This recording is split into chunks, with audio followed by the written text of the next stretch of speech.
ശശിയേട്ടാ എൻ്റെ സ്പേസ് ഇനി താഴെ പോയി കിടക്കും. ശരി. നിങ്ങൾക്കിനി ഈ മുറി ഉപയോഗിക്കാം.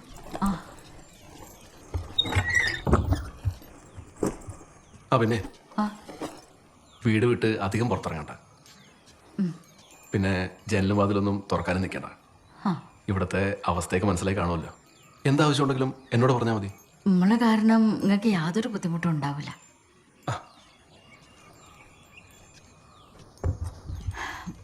എൻ്റെ പൊന്നമ്മ, ഞാൻ പറയണമെന്ന് കേക്ക്. വലിയൊരു ഹർഡലാണ് അച്ഛനിപ്പോൾ ചാടി കടന്നിരിക്കുന്നത്. റിവഞ്ച് എടുക്കാൻ നിൽക്കരുത്. അല്ലെങ്കിൽ നമ്മളൊക്കെ പ്രശ്നക്കാരെന്നുള്ള ധാരണയിലാണ് അവരിങ്ങോട്ട് വന്നിട്ടുള്ളൂ. അതങ്ങനെ അല്ലാന്ന് മനസ്സിലായി കഴിഞ്ഞാൽ അവരങ്ങ് പൊക്കോളും. അതുവരെ എല്ലാവരും ഒന്ന് അടങ്ങ്. പിന്നെ വേറൊരു കാര്യം, ഇനി നാട്ടുകാർ മാത്രമല്ല ബന്ധുക്കൾ പോലും ഈ കോമ്പൗണ്ടിൽ വരാതെ നമ്മൾ സൂക്ഷിക്കണം. ശശിയേട്ടാ, ഒരാളെ വിളിക്കേണ്ടി വരും.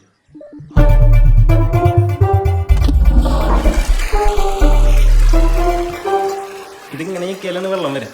കണ്ട അറിയാം. എത്രയും അത് ശശിയേട്ടൻ എന്തെങ്കിലും തന്നാൽ മതി. നമ്മൾ തമ്മിലിപ്പോൾ എന്തിനാ ഒരു കണക്ക്? 500 കുറയണ്ട കേട്ടോ. എന്നാ വെച്ചോ. അപ്പോ യൂറോപ്യൻ ക്ലസ്റ്റൊക്കെ ആയ സ്ഥിതിക്ക് ഇനി പാവങ്ങളെ കണ്ടാ മിണ്ടോ? പോടാ. അശോകേട്ടൻ ഇവിടുത്തെ റൂം അല്ലേ? അടുക്കളയിൽ സിങ്ക്. നാളെ ഇരിങ്ങാലക്കുടയിലാണ് പണി. അപ്പൊ എല്ലാം കൂടെ തീർത്തിട്ട് പോവാന്ന് ചോദിച്ചു. വരണേ. ഇവിടെ ആവശ്യമില്ല. എന്തെങ്കിലും ഉണ്ടെങ്കിലേ. ശരി.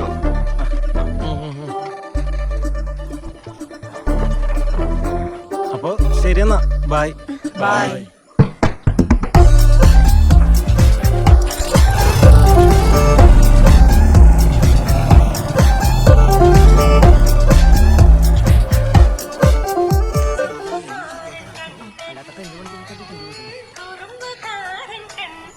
സുഭാഷ്. ഹലോ ശശിയേട്ടാ, നിങ്ങളെവിടെ? ഞാനിവിടെ ഒന്നും നോക്കിയിട്ട് കാണുന്നില്ല അച്ഛനെ. അത് ഞങ്ങള് ഡിസ്ചാർജ് ആയി പോകുന്നു സുഭാഷ്. ഓ, പോന്നാ? അതാണ് ഞാൻ ഇവിടെ പലയിടത്തും നോക്കിയിട്ട് കാണാനില്ല. എന്നാ പിന്നെ ഞാൻ അങ്ങോട്ട് വരട്ടെ അച്ഛനെ കാണാൻ. ഓറഞ്ചൊക്കെ ഉണ്ടായിരുന്നേ. വേണ്ട, ഞങ്ങളത് വന്നല്ലേ ഉള്ളൂ. പിന്നെ ഡോക്ടറും പറഞ്ഞിട്ടുണ്ട് അധികം വിസിറ്റേഴ്സിനെ വീട്ടിലേക്ക് വരുത്തണ്ടെന്ന്. അല്ല, നമ്മളൊക്കെ എപ്പോഴും കാണുന്ന ആൾക്കാരല്ലേ ശശിയേട്ടാ. ഈ ഒരു അവസ്ഥയിൽ ഞാൻ വന്ന് കണ്ടില്ലെങ്കിൽ ചെന്നത് ഫീൽ ചെയ്താലോ? അതൊന്നും കുഴപ്പമില്ല സുഭാഷേ. പാരലൈസ് ആയ ആളല്ലേ, ഫീലൊന്നും അറിയില്ല.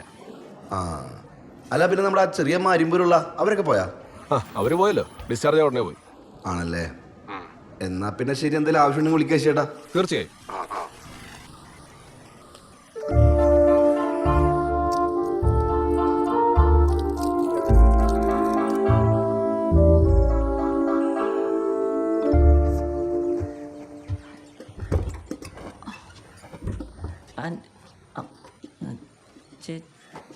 നീ എവിടെയാടാ പോയേ? ഞാനവനല്ല, മറ്റവനാണ്. അയ്യോ, എനക്ക് തെറ്റിപ്പോയതാ മോനെ. ഞാൻ പെട്ടെന്ന് അജയനാന്ന് വിചാരിച്ചതാ. അല്ലല്ല, അരുണാണ്. മനസ്സിലായി. ഇവിടെ എല്ലാം ഷാർട്ട് ടീംസാണ്. ശാന്തി, ശശി, ശ്രീലത, അങ്ങനെ ഞാൻ മാത്രമേ ഉള്ളൂ ആയിട്ട്. അതിന് ഇങ്ങനെ ഒരു കണക്ഷൻ ഉണ്ടെന്ന് അറിയില്ലായിരുന്നു. പക്ഷെ എനിക്കൊരു ഘോഷും കൂടി കൂടുതലുണ്ട്, അരുൺ ഘോഷ്. അത് ഇവിടെയുണ്ട്, അജയ് ഘോഷ്. അതുകൊണ്ടല്ലേ മോനെ, അത് ഓൻ്റെ വില കൊടുത്തേക്ക്. നമ്മളിവിടെ വന്ന മോന് ബുദ്ധിമുട്ടായില്ലേ? ബുദ്ധിമുട്ടൊന്നുമില്ല. ഇവിടെ കട്ടിലിൽ കിടക്കണ്, താഴെ സോഫ കിടക്കണ്, ബാക്കിയെല്ലാം ബുദ്ധിമുട്ട് ഒരുപോലെ തന്നെയാണ്. പിന്നെ ഇവിടെ ഏറ്റവും സമാധാനമുള്ള സ്ഥലം ഇതാണ് കേട്ടോ. ഞാൻ ഫുൾ ടൈം ഇവിടെ ഇരിക്കും. പിന്നെ രാത്രിയാകുമ്പോൾ ഓടുമ്പുറത്തൊക്കെ കയറി പാട്ടൊക്കെ കേട്ട് അങ്ങനെ അങ്ങോട്ട്. ഈൻ്റെ മുകളിലാ? അടിപൊളിയാണ്. ശരി. ബ്രോ എന്താ പരിപാടി? ഞാൻ MSc കെമിസ്ട്രി എഴുതി കഴിഞ്ഞ് ഇപ്പോൾ PSc എക്സാം എഴുതിക്കൊണ്ടിരിക്കുക. ഞാനും PSc ആണ്. 5 മുമ്പ് തുടങ്ങിയതാ. ഇപ്പോഴും അങ്ങനെ പോയിക്കൊണ്ടിരിക്കണ്. ബ്രോ എന്തെങ്കിലും ആവശ്യമുണ്ടെങ്കിൽ പറയാൻ പഠിക്കണട്ടാ, സെറ്റാക്കാം. അതെ, ഓർഗാനിക് കെമിസ്ട്രി ബുക്ക് വല്ലതുണ്ടാവോ? ഞാൻ വന്നപ്പോൾ എടുത്തില്ലായിരുന്നു. അതല്ല ഉദ്ദേശിച്ച്, ഞാൻ ഡ്രസ്സ്, ട്രൗസറും ബനിയാനാണ് ഉദ്ദേശിച്ചത്. അത് ഞാൻ പറയാം.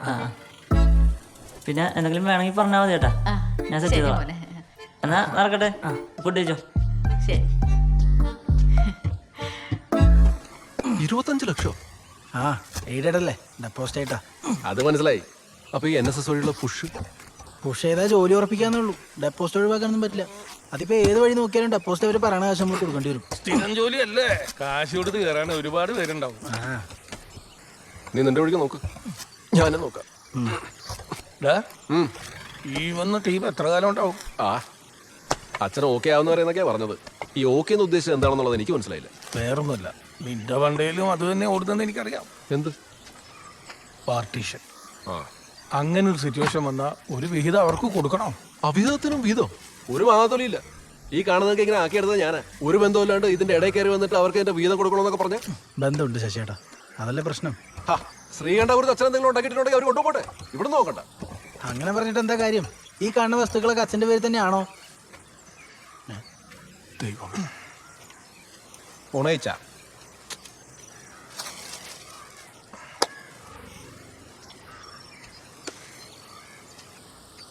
ഇനി ഈ വധുരി എന്തെങ്കിലും കേട്ട് കാണോ? ഏയ് കേട്ട് കണ്ടില്ല. നല്ല ഉയരമുള്ള തെങ്ങല്ലേ, എത്തൂല സൗണ്ട്. ഞാനൊരു കാര്യം പറയട്ടെ, ഇതിപ്പോൾ ഇങ്ങനെ ആലോചിച്ചപ്പോൾ തോന്നിയ ഒരു കാര്യമാണ്. അച്ഛൻ്റെ ആദ്യ ഭാര്യ നമ്മുടെ അമ്മയാണെന്നുള്ളതുകൊണ്ടും പിന്നെ ഈ പറഞ്ഞ പോലെ ഇതൊക്കെ ഉണ്ടാക്കിയെടുക്കാൻ കഷ്ടപ്പെട്ടുള്ളത് നമ്മളായതുകൊണ്ടും ഈ നോർമൽ ഷെയർ പരിപാടി ഒഴിവാക്കി എന്തെങ്കിലും ചെറിയ ചില്ലറ കൊടുത്ത് അവരെ പറഞ്ഞുവിടാനുള്ള പരിപാടി നമുക്ക് നോക്കാം. എങ്ങനെ? ഒന്നുമില്ല, നമ്മുടെ അമ്മയാണ് സീനിയർ എന്നുള്ളത് കാണിക്കാം. ബാക്കി ഏതെങ്കിലും നല്ലൊരു വക്കീലിനെ ഏൽപ്പിച്ച് അവർ നോക്കിക്കോളും. നമ്മളെ പോലെ അല്ലല്ലോ, അവരുടെ തലയിൽ എന്തെങ്കിലുമൊക്കെ ബുദ്ധി ഉണ്ടാവില്ലേ. ആ ഇതൊക്കെ അച്ഛന്റെ കാലശേഷമല്ലേ? അല്ലെങ്കിലും ജീവിച്ചിരിക്കുമ്പോൾ ഇതൊന്നും പറഞ്ഞോണ്ട് അങ്ങോട്ട് ചെല്ലണ്ട. ഹോസ്പിറ്റലിൽ നമ്മളെ കാണാൻ പോയ പോലെ അവർക്ക് അവകാശമുണ്ടെന്ന് പറഞ്ഞോട്ട് എന്നെ അങ്ങോട്ട് കയറ്റി വിട്ടത് മനസ്സിലായോ? പക്ഷേ അമ്മയുടെ സീനിയോറിറ്റി തെളിയിക്കുന്ന ഒരു പ്രൂഫ് എത്രയും പെട്ടെന്ന് എടുത്തു നോക്കണം. അതിപ്പോൾ ഈ രണ്ടു കൂട്ടരുടെയും മാരേജ് സർട്ടിഫിക്കറ്റ് കമ്പയർ ചെയ്താലും മതി.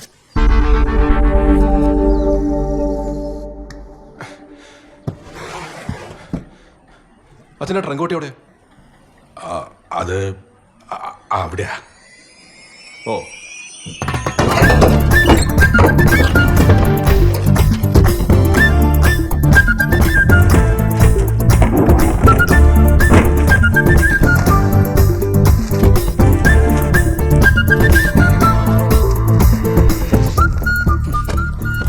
ഇവിടെ ഒന്നും ഇല്ല. നീ എന്താ നോക്കുന്നേ?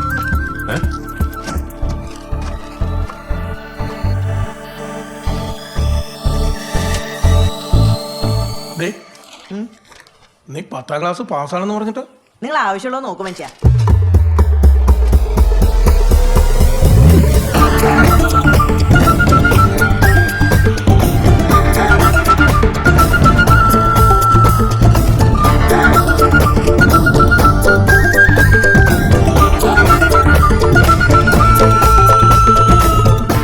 നിങ്ങൾ എന്തായി നോക്കുന്നേ? എടാ എന്താ നോക്കുന്നതെന്ന് വെച്ചാൽ എന്നോട് പറ. എനിക്കറിയാവുന്നതാണെങ്കിൽ ഞാൻ പറഞ്ഞുതരാം. അച്ഛൻ എന്തിനാ ഇതിനൊന്നും ചോദിക്കാൻ നിൽക്കണ്ട. നിങ്ങളുടെ കല്യാണ സർട്ടിഫിക്കറ്റ് എവിടെയെന്ന് പറഞ്ഞാൽ മതി, ഞങ്ങൾക്കൊരു ആവശ്യമുണ്ട്. കല്യാണ സർട്ടിഫിക്കറ്റ് ഒന്നുമില്ലടാ. ആ കാലത്തെ ഈ രജിസ്ട്രേഷനെ പറ്റിയൊന്നും വലിയ ധാരണയില്ലായിരുന്നല്ലോ. താലി കെട്ടി കൂടെ കൊണ്ടുവന്നു, ഒരു ഫോട്ടോ പോലും എടുത്തിട്ടില്ല. ഒരു ഫോട്ടോ പോലും?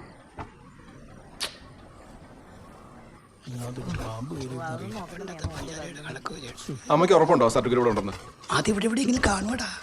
അമ്മ അത് കണ്ടിട്ടുണ്ടോ എന്നൊക്കെ ചോദിച്ചാ ഒരു കല്യാണം ആകുമ്പോ എടുക്കുന്നതല്ലേ ഇതൊക്കെ. അത് കഴിഞ്ഞ് അങ്ങനെ ഒരു ആവശ്യം വരാത്തോണ്ട് കണ്ടതായിട്ട് ഓർക്കുന്നില്ല. പക്ഷെ അത് ഇവിടെ എന്നാലും തപ്പല് നിർത്തിക്കും. നിങ്ങളുടെ കല്യാണത്തിന് അങ്ങനെ ഒരു സാധനം എടുത്തിട്ടില്ല എന്ന് അച്ഛൻ പറഞ്ഞു. അച്ഛൻ ഉറപ്പിച്ചു പറഞ്ഞു. രജിസ്ട്രേഷൻ പോയിട്ട് ഒരു ഫോട്ടോ പോലും എടുത്തിട്ടില്ല. അയ്യോ, ആ ഇനി അവിടെ എന്താണോ?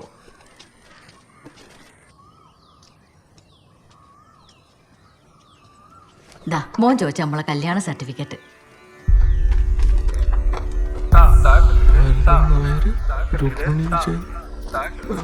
നോക്കട്ടെ. അമ്മ ആൽബം ആണെങ്കിൽ നമ്മുടെ ശ്രീകണ്ഠപുരത്തെ വീട്ടിലുണ്ട്. ആൽബം ഉണ്ടോ? ഓ